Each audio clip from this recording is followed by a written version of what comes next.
So Howard Schubiner, who wrote Unlearn Your Pain, wrote this article for Psychology Today called 4 Questions That Can Help Determine the Cause of Chronic Pain. Find out if you have tissue damage, issues in your tissues, physiological pain, or a neural pathway underlying your pain. In other words, it's all in your head, psychogenic pain. And he's a follower of Dr. Sarno and a colleague of Alan Gordon, who did the Curable app and wrote The Way Out.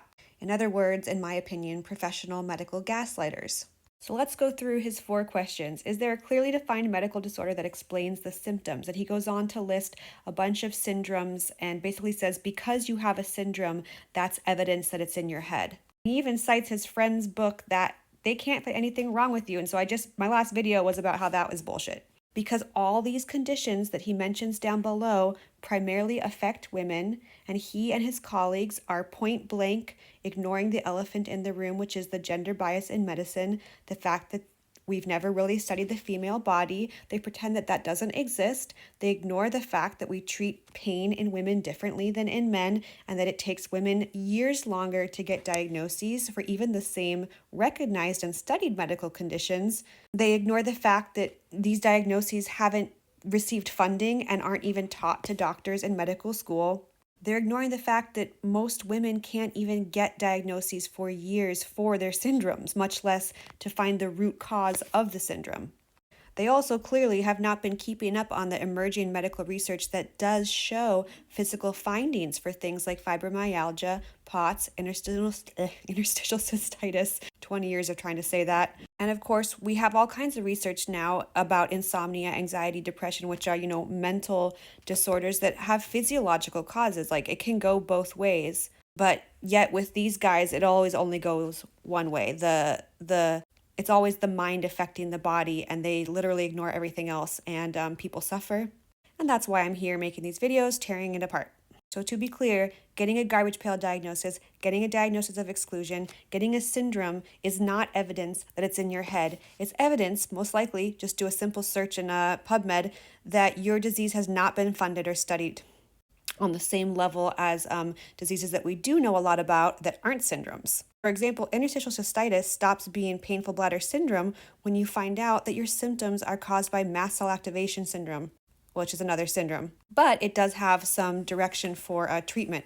Another cause for IC is hormonal atrophy and hormonal insufficiency. Another cause of IC is embedded UTIs and resistant infections. Another cause is pelvic floor muscle dysfunction. That one can be correlated to, a holding pattern in the pelvic floor, but it can also be caused by lifestyle factors and your anatomy and the way the way your body functions, the way your pelvic floor muscles work. Maybe if you have hypermobility and loose ligaments, you're going to have to naturally tighten those muscles a lot. And most importantly, for this one diagnosis, I'm just giving examples to show you how there are physiological root causes to many of these syndrome diagnoses.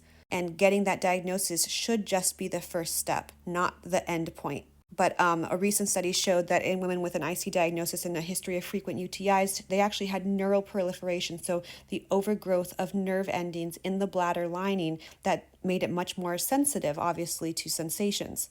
So that's a diagnostic finding that, the average patient isn't getting their bladder lining biopsied and stained for nerve ending. So you can toss number 1 in the trash. Here's number 2. Here is there a history of other psychophysiological disorders? So he's basically saying if you're someone like me who had back pain, bladder pain, migraines, I had face rash, I had chronic sinus issues, well, you have all those illnesses. What are the odds of a person having all those things wrong with you? I also had vulvodynia.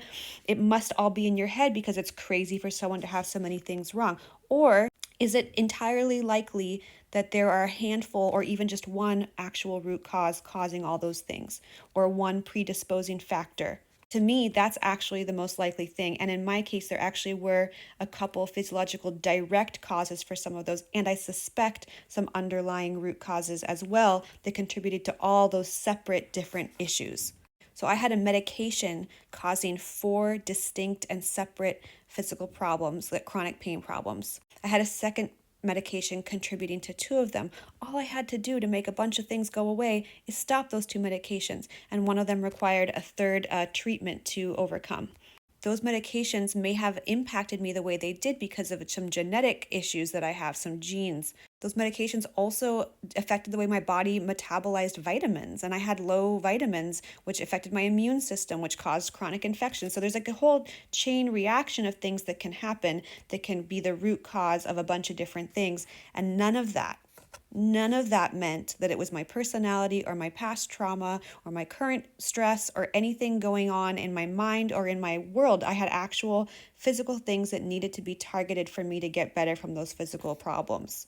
I think that's the case for a lot of people. I think we're going to find out that there's some genetic situations and some congenital conditions that cause, something like you think of a collagen disorder, how collagen's prevalent throughout the whole body, Ehlers-Danlos syndrome, how that could cause a very diverse array of physiological symptoms. I think we're going to see more and more of that as we actually start putting funding and time into studying female bodies and to studying these like so-called rare diseases that significantly impact large portions of the population. I think this was part of point number 2, but he says that you can also have like findings, but they're not indicating that you actually have anything wrong. And they love to use the MRI example of like, well, you have an abnormal MRI, but in, TMS land, lots of people have MRIs and they don't have any pain, so therefore your MRI can't cause you pain. Okay, where else do we use this logic? Nowhere. Lots of people can get COVID and not die. That doesn't make COVID not deadly. They use this to gaslight endometriosis patients. They say, oh, because some women don't know they have endometriosis, therefore endometriosis doesn't cause pain. Well, the same thing's true for cancer. A lot of people have cancer and they don't find out until it's stage 4. That doesn't mean that all the people who show up at the doctor with very painful, bad symptoms in their body to discover that they have cancer, it doesn't mean that the cancer isn't capable of impacting them negatively. In fact, this is true for pretty much any disease. I mean, we have genes that impact how much pain someone feels. So someone could very much have the same medical condition or the same MRI finding, and depending on their genes and their skeleton and their other congenital conditions like Ehlers-Danlos syndrome, not experience pain, whereas someone else who has a different body would experience pain with the same pathology. So they need to stop using this argument because it's dumb. Number 3, they try to weaponize your past trauma against you. So the fact that you had trauma as a child now means that your physiological symptoms cannot be physiological. They can only be caused by your stressed out mind. So it's really important to state that adverse childhood events and stressful life events do contribute to developing chronic diseases, real physiological chronic diseases that deserve proper treatment, medical treatment, not psychotherapy. If adverse childhood events and trauma are capable of increasing your risk of cancer and organ disease and autoimmune diseases, and even your susceptibility to pathogens and viruses and bacteria, it would be possible for those types of stressors to make you more susceptible to other illnesses too. That does not mean that every other illness that isn't cancer or organ disease is in your head and caused by your mind. And number 4 is a similar little slippery, tricky, logical trick that they play. They try to get you to pinpoint something, an adverse event in your life that happened at the time that your symptoms happened. So like you developed arm pain because your boss was micromanaging, and you developed, neck pain because your husband cheated on you. So these kinds of things are happening to people all the time. Just look at the news, look at our world, look at your personal life. There's probably some kind of adverse event that happens in your life to you or someone you love every year that you've been alive. And that's happening to everyone else all the time too. At pretty much any point you want, if you wanted, you could probably correlate getting sick or having some kind of illness to some sort of adverse event in your life. That's confirmation bias. And these examples below here, this isn't empirical evidence. This is not science, and this is not a fact. These are just anecdotes. You'll notice a lot in the curable community, in the TMS community, in the Sarno place people, Facebook groups and stuff. It's all anecdotal evidence. It's just people telling stories and making stuff up. And that brings people a lot of comfort, and that's fine, but don't publish it in a scientific, pseudoscientific journal calling it science. These stories here are about as valuable as saying, I stubbed my toe after I saw a black cat cross my path, so black cats are bad luck. The black cat made me stub my toe. I broke a mirror and then I crashed my car, so breaking mirrors makes you crash your car. Also, by the same token, people will say they developed cancer after a particularly stressful life event. And again, cancer is a physiological issue in the tissue that requires medical treatment. So these points he's making, while they kind of have a grain of truth, and this is very common in this gaslighting world of female chronic pain conditions, they'll have a grain of truth and then they'll just kind of gaslight you with it.